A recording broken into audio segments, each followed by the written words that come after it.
Good afternoon. It's a very good afternoon because at long last I can announce a ceasefire and a hostage deal has been reached between Israel and Hamas. For more than 15 months of conflict that began with Hezbollah's brutal massacre on October the 7th, more than 15 months of terror for the hostages, their families, the Israeli people, more than 15 months of suffering by the innocent people of Gaza. Fighting in Gaza will stop, and soon the hostages will return home to their families. The elements of this deal were what I laid out in detail this past May, which was embraced by countries around the world and endorsed overwhelmingly by the UN Security Council.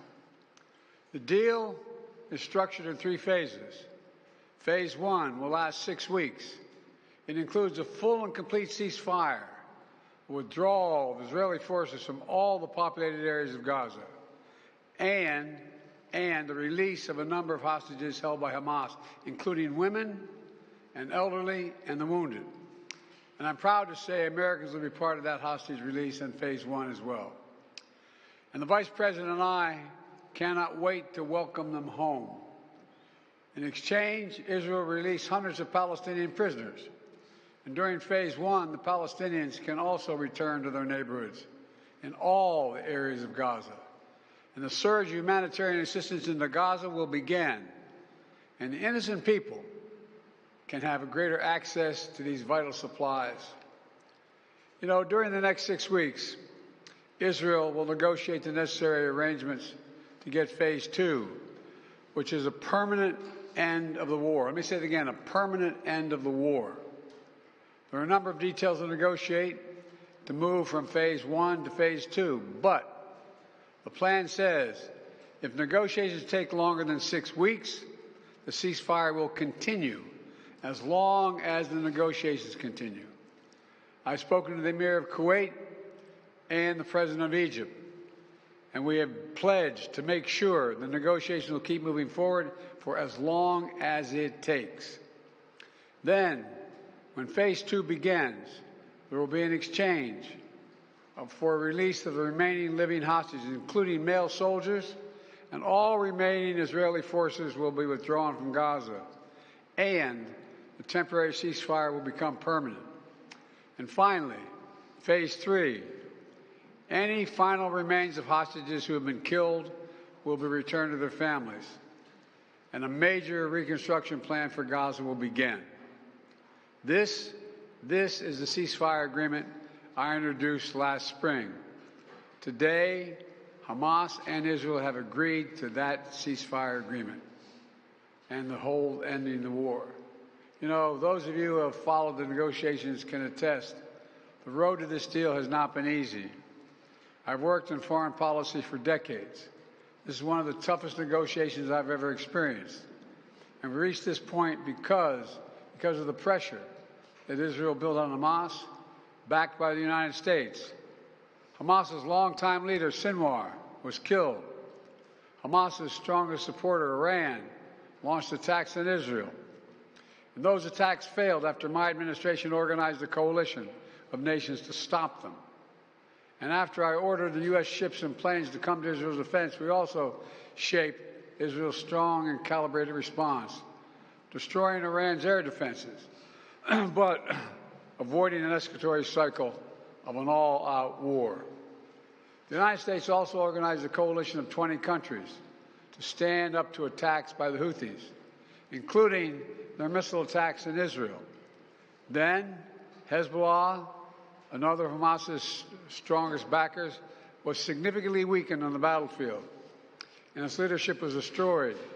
With our support, Israel negotiated a ceasefire with them, and after that, Lebanon finally elected a new president who's not beholden to Hezbollah, and he can begin a new chapter for the Lebanese people.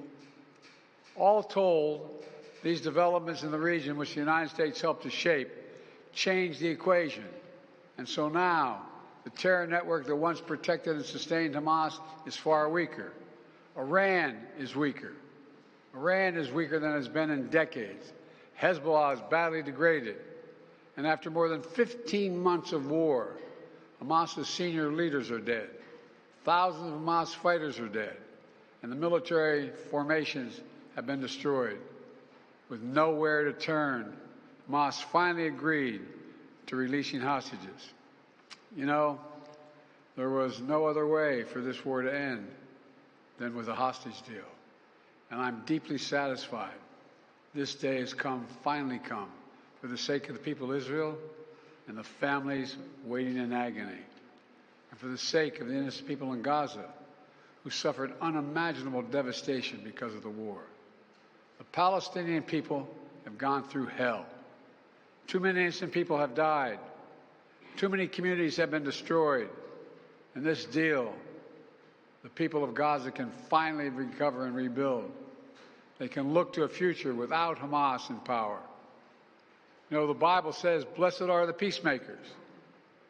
Many peacemakers helped make this deal happen, including an extraordinary team of American diplomats who have worked nonstop for months to get this done.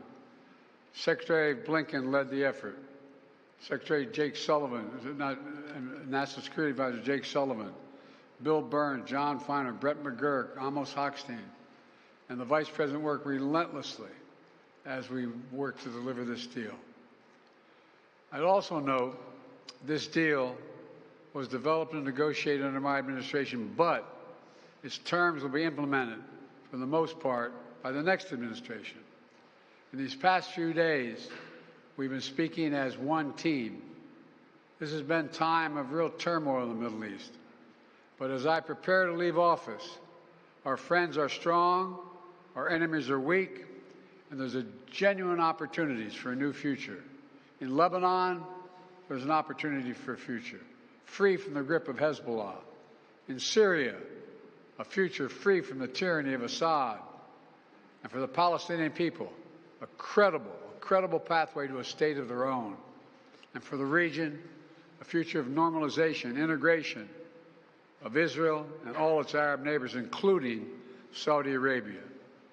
At the G20 in Delhi in September 23, I rallied key countries behind a vision of an economic corridor from India across the Middle East to Europe. That vision can now become a reality. There are risks as well, including ISIS and Iran, even in a badly weakened state. But we're handing off to the next team a real opportunity for a better future for the Middle East. I hope they will take it. Let me close with this. My friend for years in the United States Senate, former Senator George Mitchell, who did so much to forge peace in Northern Ireland, once said about diplomacy, he said, it is a 700 days of failure and 1 day of success. 700 days of failure and 1 day of success. Well, we've had many difficult days since Hamas began its terrible war. We've encountered roadblocks and setbacks. We've not given up. And now, after more than 400 days of struggle, a day of success has arrived. God bless all the hostages and their families. May God protect the troops of all those who work for peace. Mr. President, how do you see the future of Gaza now? As you were saying, the implementation of this deal will be in the hands of the next administration. And basically, they will shape the future of Gaza. So how do you see this future? And also, how much credit do you give to the Trump team for this deal? Trump is already taking credit for it. Well, you know, this is the exact framework of the deal I proposed back in May. Exact. And we got the world to endorse it. Secondly, it's America's support for Israel that helped them badly weaken Hamas and its backers and create the conditions for this deal. And thirdly, I knew this deal would have to be implemented by the next team, so I told my team to coordinate closely with the incoming team to make sure we're all speaking with the same voice, because that's what American presidents do.